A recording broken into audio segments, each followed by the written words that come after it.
अमीर वर्सेस गरीब बहू 2। लखनपुर नाम के गांव में दिव्या और भारती नाम की दो बहू रहा करते थे। दिव्या का पति राघव सॉफ्टवेयर इंजीनियर था और भारती का पति संजय एक छोटा मोटा नौकरी करता था। राघव पढ़ा लिखा होने के नाते उसने दिव्या गरीब होने के बावजूद उससे प्रेम विवाह किया। दिव्या भी बहुत अच्छी लड़की थी। संजय ने अपने माता पिता के कहे अनुसार उनके मुताबिक एक अमीर घर की लड़की से शादी किया। संजय की नौकरी भारती को पसंद नहीं थी, फिर भी वो अपने माता पिता के लिए शादी के लिए हाँ बोल दी। भारती एक नंबर की घमंडी लड़की थी और बहुत मुंह फट थी। भारती संजय को पति का दर्जा कभी नहीं देती थी, वो हमेशा उसे नौकरों जैसा बर्ताव करती थी। ये सब देखकर एक दिन दिव्या भारती से, ये क्या कर रही हो भारती?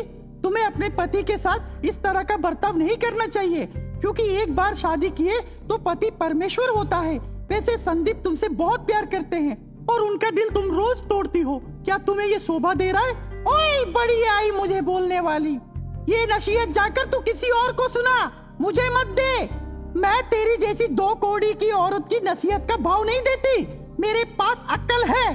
तू कौन होती है मेरे और मेरे पति के बारे में बात करने के लिए? मैं चाहे उसको कुछ भी कहूँ, तेरा क्या जा रहा है? मैं तेरे पति को तो नहीं बोल रही हूँ ना। जाकर अपना काम कर। भारती की बात सुनकर दिव्या को बुरा लगा और वो ये बात जाकर अपने पति राघव से बोली तो राघव उससे कहा, देखो दिव्या, बेकार में तुम उनके मामले में घुस रही हो। वो कैसी औरत है तुम तो जानती हो। मेरी माँ बाप ने पैसे के लालच में आकर संजय का जीवन बर्बाद कर दिया। वैसे इस घर में हम ज्यादा दिन नहीं रुक सकते, क्योंकि ऐसी औरतों के साथ हमें रहना मतलब नरक में रहना जैसा है। हम कल ही ये घर छोड़कर किसी दूसरे घर में चले जाएंगे।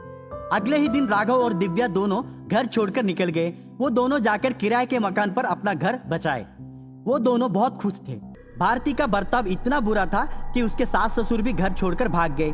अब भारती संजय के साथ और ज्यादा बुरा बर्ताव करना शुरू कर दी। घर का पूरा काम संजय से करवाती थी। झाड़ू पोछा से लेकर कपड़े धोना, यहाँ तक कि बर्तन मांजना भी संजय ही करता था। संजय भारती से छुटकारा पाने के लिए रोज भगवान से प्रार्थना करता था। एक दिन भारती मार्केट से अपने स्कूटी में लौटते वक्त आकर बस से टकरा दी।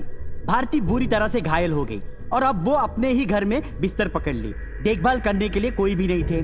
संजय को सही मौका मिल गया। अब वो अपना पूरा बदला भारती के ऊपर लेने लगा।